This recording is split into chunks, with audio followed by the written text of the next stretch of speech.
मेरा नाम अनामिका है। मैं राजस्थान की रहने वाली हूँ। आज मैं आप सभी के साथ अपनी भाभी की एक दुख भरी लव स्टोरी शेयर करना चाहती हूँ। प्लीज इसे पूरा सुनिएगा। मेरी भाभी का नाम पल्लवी है। यह बात लगभग 3 साल पहले की है। जब वह गांव में थी तो उनके घर में पूजा थी। उस पूजा में एक हैंडसम सा लड़का भी आया था और भाभी के बिल्कुल सामने बैठकर लगातार भाभी को घूरे ही जा रहा था।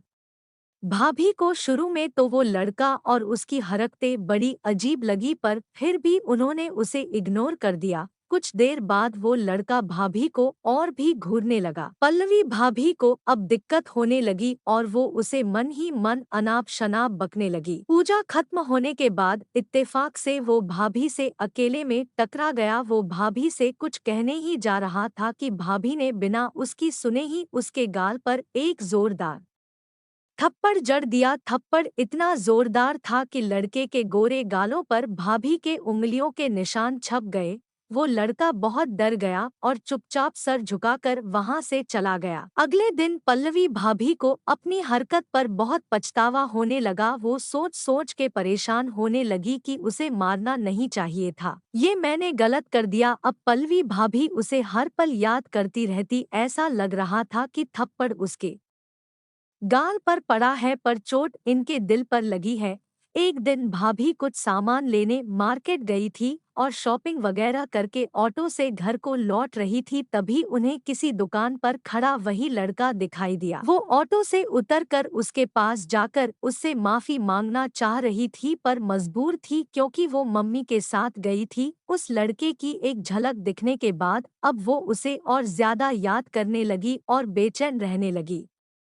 पर वो लड़का उन्हें कहीं नहीं दिखाई दिया। एक दिन भाभी की छोटी बहन का जन्मदिन था तो घर में पार्टी रखी गई थी। घर के सभी लोग पार्टी में मस्ती कर रहे थे। भाभी भी लगभग मस्ती में उसे भूल ही गई थी, पर तभी अचानक से वो लड़का सामने आ गया। अब भाभी को तो लगा जैसे उनकी मुराद पूरी हो गई हो। उसे देखते ही उनके चेहरे की रंगत कई गुना बढ़ गई। इस बार नजर मिलते ही उसने भाभी को हाय कहा तो भाभी ने उसे मुस्कुराकर हाय का रिप्लाई दिया। लड़के को इस प्रतिक्रिया से काफी सुकून मिला कि चलो इस बार थप्पड़ तो नहीं मिला। तभी पीछे से भाभी के भैया आ गए और बोले, अरे सोहन आ गया तू, चल आ जा, जरा सजावट में मेरी हेल्प कर दे। कुछ देर बाद उसने अच्छे से सब सजा दिया तो भाभी ने उसकी तारीफ करते हुए कहा, वाह बहुत अच्छी सजावट की है तुमने तो। वो लड़का भी मुस्कुराने लगा।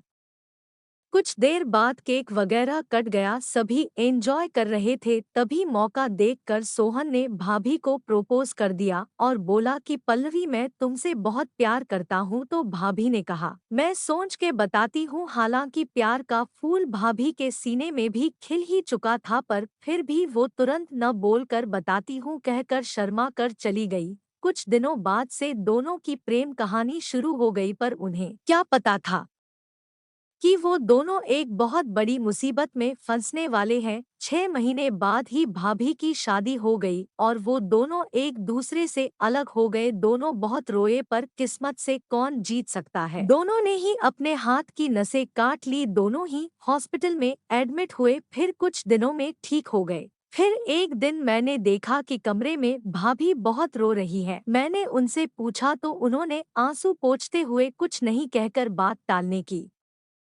कोशिश की, पर मेरे जबरदस्ती करने पर उन्होंने मुझे सब बता दिया। मैं उनकी बातें सुनकर दंग रह गई कि भाभी का कोई बॉयफ्रेंड भी है और उन पर तरस भी आया कि भाभी का प्यार अधूरा रह गया। तो मैंने भाभी और सोहन को मिलाने का फैसला कर लिया और कुछ दिनों बाद मैंने भाभी और सोहन को मिलवा दिया। वो दोनों मिलकर बहुत रोए और एक दूसरे को पकड़कर चूमने लगे। अब वो दोनों अधिकतर ही मिलते हैं, पर घर पर किसी को कुछ नहीं पता है। यहाँ तक कि मेरे भैया यानी पल्लवी भाभी के पति को भी नहीं पता है। अब मैंने सही किया या गलत ये मुझे नहीं पता, पर भाभी को उनके प्यार से मिलवा के मुझे बहुत सुकून मिला है। आपका इस बारे में क्या कहना है, हमें कमेंट सेक्शन में जरूर बताएं। वीडियो को लाइक कर दीजिए और इसी तरह की कहानियाँ रोजाना देखने के लिए चैनल को सब्सक्राइब करके घंटी के बटन को दबाकर ऑल पर सेट कर लीजिए, ताकि आने वाली वीडियो का नोटिफिकेशन आपके पास सबसे पहले पहुँचे। मैं मिलती हूँ आपसे अगली वीडियो में, तब तक के लिए धन्यवाद।